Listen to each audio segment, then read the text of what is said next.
Well, hello. Okay, that's pretty good. Hello, everyone. Well, hello, Elsa.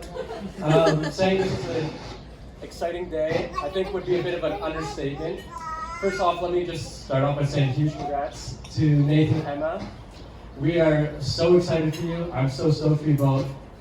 I guess this is the part where I should introduce myself and say how Nathan and I know each other, but I mean you guys have probably figured it out by now. So I'm gonna skip that real quick. So let's go here. Okay, so when I was writing my speech late last night, I was thinking about how I should start off, and I came to the conclusion that I wanted to start off with a story. Okay, very interesting story. So there's this movie that we watched on vacation one year called Masters of Disguise. And it's very dumb. You should not watch it. Yeah, it's very bad. It's a good cottage movie because no one wants us to leave it at the cottage. So in the movie though, there's this one scene, right, where this dude is trying to get hyped up, or I don't know what he's trying to do. He's just trying to hit harder or something. I don't know. He's supposed to be a spy or something. So then they have this mannequin and he's slapping it, and the coach is like, no, what you gotta do, you gotta say, who's your daddy? And that's how you get power. So after that, as you can imagine, my dad and I are just calling, who's your daddy? Just smacking each other all the time. So eventually it turned into this little game, right? Well, we had to make some rules because it was like okay, we can do one smack a day, and then whoever smacks first wins, right? And then the problem was I would wake up, I would set my alarm for 12:30 a.m. sneak into his room like, who's your daddy? Just give a quick slap. So then we had to throw in a couple other rules, you can only start at 6:30 a.m. things like that. And this led to some pretty epic battles, but I think one of my favorites is when my dad was trying to sneak up on me. You remember. So, yeah, essentially, he knew that I was coming outside to do something.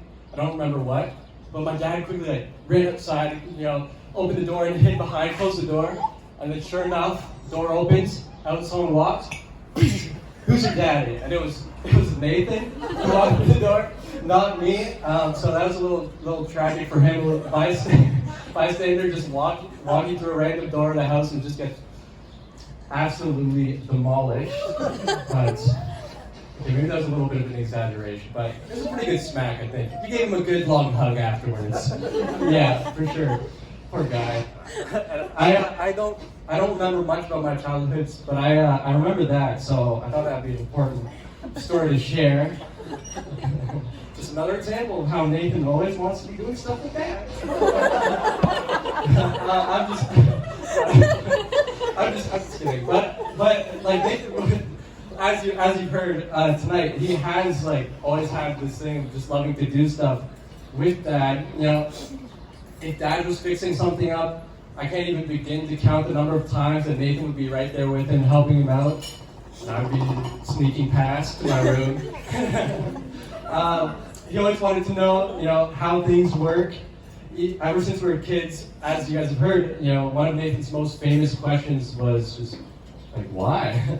No matter what the situation was, why does this work like this? How does this work? And it's not only that, he actually wanted to know why. There's some people who are why? And then they just don't really care. That's not Nathan at all. He actually wanted to understand how things work, and he wanted to know why things happen.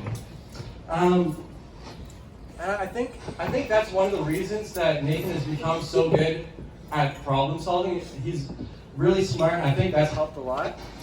For real, this is the guy that would just every year buy the new NHL, NHL 2021 game, bring it home, open that baby up, and then play manager mode, and where you get to manage your team the whole game, which I respect. It is not something I could do unless I got paid. If you're offering, I will do that for you. down that goes. So, and here's something else. I haven't in years. Here's something else you may or may not know about Nathan. Here's something you do know about Nathan now, because my parents went first, is that he has an amazing memory. And like, I swear that he's the guy our whole family will go to know anything about anything. Like, whether it's directions or, you know, what we were doing on vacation, like 6 years ago on the Thursday, he knows it.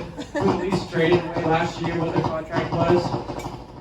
Like, it's actually crazy. He just knows so much. And I think that's super awesome that he's been able to gain so much knowledge.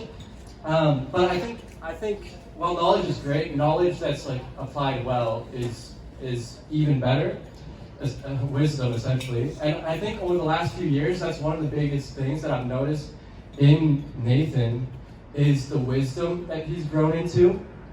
You know, the knowledge that he's taken and actually applying it to his life to, you know, to do life better, love the people around him. Like Nathan, there's been a bunch of times, and a lot of them like recently even, where I've seen you know how you carry yourself in certain situations, and I'm personally learning from it. A lot of the things you do, I'm seeing how you care for people, how you love your now wife Emma, and you know how you live your life with integrity and humility. Like, yeah, there's just so many times that you know you want to take the high road over the last few years, and I just like see that, I'm like, whoa, okay, maybe that's something I should do. I'm supposed to be the big brother, you know. Whoops, yeah, go play. And then I usually just like, that's fine, you do that, but but I appreciate that.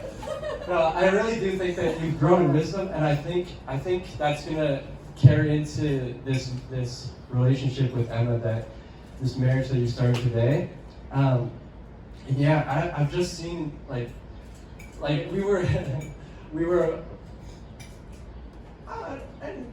that's a little harsh. We were when we were younger, we fought a lot, I would say. Competitive. Yeah, we were competitive. Were we? I don't know. But we had our disagreements. But I think it's just been amazing to see how you've developed that. I just wanted to say, like, I'm just super, super proud of you and proud of the man that you've become. Because I know I don't like say it a lot necessarily, but I do see it, and I've been just super impressed over the last few years at the leaps and bounds that you've been taking. So I'm proud of you, buddy. And yeah, Nathan, I loved our talks as well about random things. Like, there's so many times we'll just have random talks for like, you know, just an hour about something random. Like, I love hearing your perspective on, you know, different video games, the teams we follow on video games, on Washington State Center highlights. Well, let me know. Yeah, we'll talk later. Anyways, the video games. You know, I love to hear about hockey team players. You know, who the Leafs should pick up in the next draft, or if like Marin Singh should like never ever touch a puck again. I'm a little PTSD from that one. But yeah, so I mean, I love having these conversations with you. You've become one of my closest friends over the last few years, and I really value those times that we've had just to talk it out.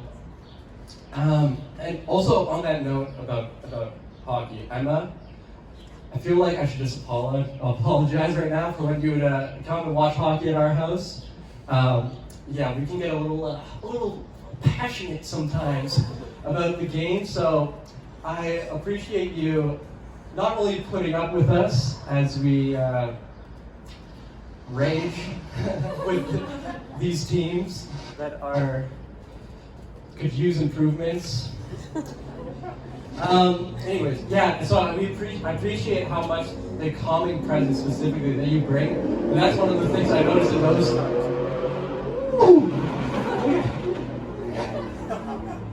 You could get fined. That would be terrible.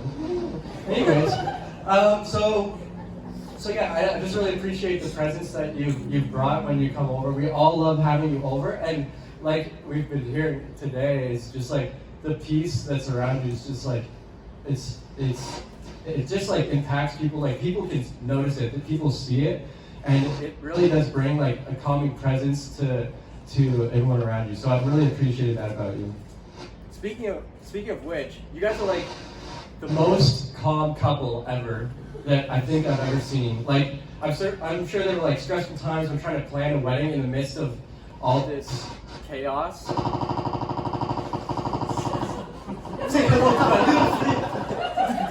Okay, now that's almost over. Yeah, I hired a custom sound effects guy. He has one sound and it's a machine gun. Yeah, I might just do that. Or not. I will if, okay. Anyways. I don't remember if I said it. Oh, right, that's what it was, yeah. So, yeah. Like, I'm sure there were stressful times when planning the wedding. But, like, in the midst of all this chaos, I legitimately, like, I could not tell. And man, like, you guys have done such an incredible job for, like, all the last minute changes you've had to do in keeping your heads on your shoulders. So, like, amazing job. You guys crushed it. It's been such an amazing day, and I hope you guys feel blessed and honored today. Emma, we've loved having you around the house. I'm sure I can speak for the whole family that we're super excited, super stoked to welcome you into the family. You're literally like the nicest person on this planet, I'm pretty sure. And it's super easy to get along with you, which, I mean, might come in handy sometimes when you get those why questions from Nathan. I'm just kidding, buddy. But Nathan, I'm seriously gonna miss having you around the house, buddy. I've loved our conversations recently, but I'm sure that those won't stop, and we'll continue to have those conversations. Yeah.